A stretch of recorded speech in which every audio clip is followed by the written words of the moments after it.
I think we'll be getting back to China, the subject of China later in the week, but I want to mention that the country of China is astonishingly, they were the source of the virus.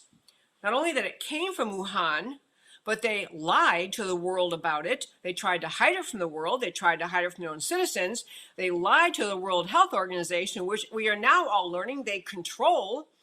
And now China is emerging as a world leader, or attempting to, emerging as a world leader and trying through their officials in various countries all over the world, their representatives from China in countries all over the world, to paint, not only to paint America as the bad guy, but to paint America as inept, as America unable to take care of the problem, as China having been far better, far more efficient, far better in every way, in having handled this problem. And so they are literally positioning themselves to benefit in their long-term mission for world domination. If you don't know anything about China's mission for world domination, we've had this topic in my show many times. We've had experts from China. We've had Gordon Chang talk about it is the long-term Chinese mission since the time of the emperors. It is a view held by today by the Communist Party that China, the people, the Chinese people, were intended to have dominion over the world. It is an ancient Chinese philosophy. It is also the philosophy of the Chinese Communist Party today. They intend world domination.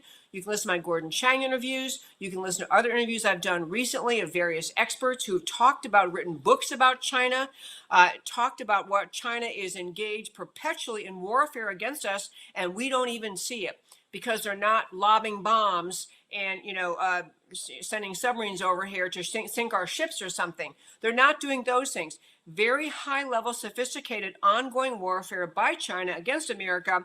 They're taking advantage of coronavirus, which gets me around to pointing out that this is the reason America cannot weaken itself in response to coronavirus. We cannot have our factories closed while China's factories are opening up. We can't have our car manufacturers shut down as they are while China's factories are opening up.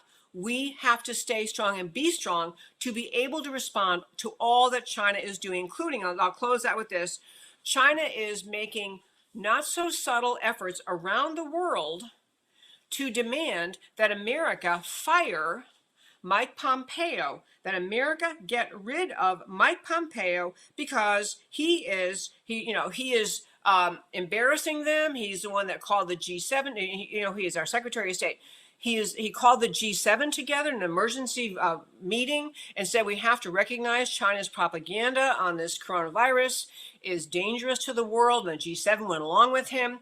China is trying to tell America we have to fire a Secretary of State, Mike Pompeo, because they don't like the Pompeos pointing out the truth of how extremely, dramatically, and dangerously China is attempting to expand power as a response to the virus they themselves unleashed on the world.